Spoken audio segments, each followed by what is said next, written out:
قبر میں عہد نامہ اور شجرہ مبارکہ کو یہ رکھنا درست ہے یا نہیں؟ بہت سارے لوگ وہ ہوتے ہیں جو یہ کہتے ہیں کہ قبر میں اس طریقے کی چیزوں کو رکھنا ناجائز و حرام ہے، یہ نبی پاک صلی اللہ علیہ وسلم سے ثابت نہیں ہے، وغیرہ وغیرہ اس طرح کی باتیں کرتے رہتے ہیں۔ تو کیا واقعی میں قبر میں شجرہ مبارکہ یا عہد نامہ کو رکھنا جائز ہے؟ اور اگر کوئی رکھے تو اس کی برکتیں کیا نظر آتی ہیں؟ ان سارے ٹاپکس پہ انشاءاللہ تبارک و تعالیٰ آج ہم آپ کے روبرو گفتگو کریں گے۔ ناظرین محترم، عہد نامہ اور شجرہ مبارکہ یہ دونوں چیزیں ان چیزوں پر، ان دعاؤں پر مشتمل ہوتی ہے جو قرآنی دعائیں ہوتی ہیں۔ اس میں کوئی بھی ایسی بات نہیں ہوتی ہے جو خلاف شرع ہو یا جو غلط باتوں پر مشتمل ہو۔ ان میں عموماً اللہ کا نام ہوتا ہے، بزرگوں کے نام ہوتے ہیں، اور اس کے ساتھ ساتھ ان میں کچھ اوراد و وظائف بھی ہوا کرتے ہیں۔ تو ظاہر سی بات ہے کہ جب اللہ تبارک و تعالیٰ بزرگوں کے ناموں میں اللہ نے برکت رکھی ہے، خود اپنے اس میں جلالت میں برکت رکھی ہے، تو جہاں ان چیزوں کا رکھا جائے گا ظاہر سی بات اس کی برکت وہاں بھی نظر آئے گی۔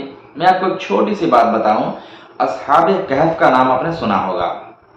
اصحاب کہف میں جن 7 حضرات کے ناموں کا ذکر آیا ہے، تفسیر خزائن العرفان کے اندر علامہ نعیم الدین مراد آبادی علیہ الرحمٰن نے ذکر فرمایا کہ اگر کسی گھر میں یا کسی جگہ پر آگ لگ جائے تو اصحاب کہف کے جو 7 بزرگ ہستیاں تھیں، ان کا نام اگر لکھ کر اس کاغذ کے ٹکڑے کو اس آگ میں ڈال دیا جائے تو اللہ تبارک و تعالیٰ اس کی برکت سے اس آگ کو بجھا دے گا اور وہ آگ قابو میں آ جائے گی۔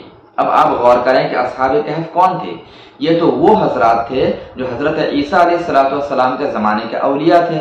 تو جب عیسیٰ علیہ السلام کے زمانے کے اولیاء کے ناموں میں اتنا پاور ہے، تو جو امام الانبیاء ہیں ان کے جو زمانے کے اولیاء کرام ہیں تو ان کے ناموں میں کتنا پاور ہوگا؟ بلا شبہ یہ بات اپنی جگہ حق اور مسلم ہے۔ تو شجرہ عالیہ قادریہ جو ہوتا ہے، ان میں بزرگوں کے نام کے اوراد و وظائف ہوتے ہیں، ان کے سلسلہ نسب مذکور ہوتا ہے، اور ان کے ناموں کے وسیلے سے اللہ کی بارگاہ میں دعا ہوتی ہے۔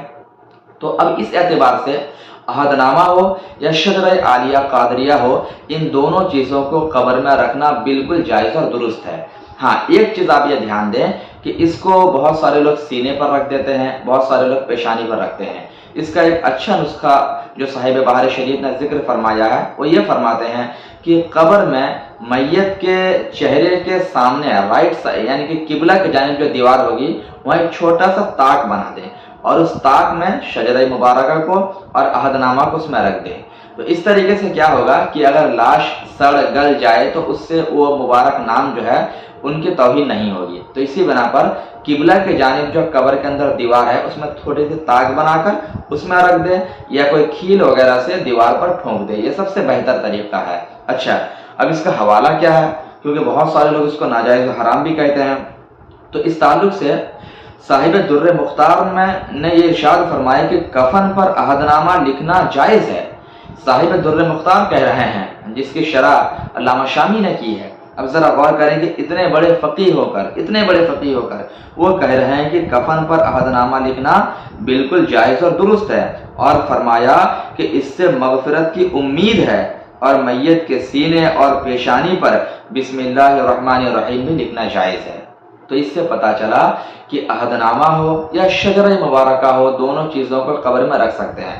اور ساتھ ہی ساتھ صاحب در مختار نے ایک چیز اور بتا دی کہ پیشانی پر اور سینے پر بسم اللہ الرحمن الرحیم لکھنے کی بھی بڑی فضیلت آئی ہے۔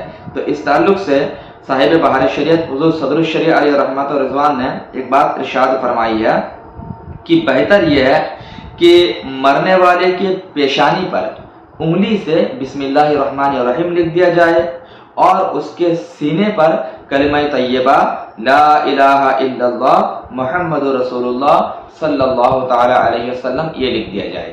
تو یہ قلم سے نہیں لکھنا ہے، انگلی سے لکھنا ہے، کیونکہ اللہ کے فرشتے اس چیز کو دیکھ سکتے ہیں، اللہ نے ان کو یہ طاقت دے رکھی ہے۔ تو اس سے پتہ چلا کہ قبر پر شجرہ مبارکہ کو یا اسی طریقے سے عہد نامہ کو رکھنا بھی جائز اور درست ہے، اور اس کے ساتھ ایک اہم نسخہ جو میں نے آپ کو بتا دیا کہ میت کے سینے پر اور پیشانی پر بسم اللہ شریف اور کلمہ طیبہ کو لکھیں، انشاءاللہ تبارک و تعالی اس کی بڑی برکتیں ظاہر ہوں گی، جیسے کہ کتابوں سے ثابت ہے۔ آپ چاہیں تو اس کا ریفرنس بھی نوٹ کر سکتے ہیں، رد المحتار یعنی فتاوی شامی جلد نمبر 3 ہے اور صفحہ نمبر 186 ہے۔ السلام علیکم ورحمۃ اللہ تعالی وبرکاتہ۔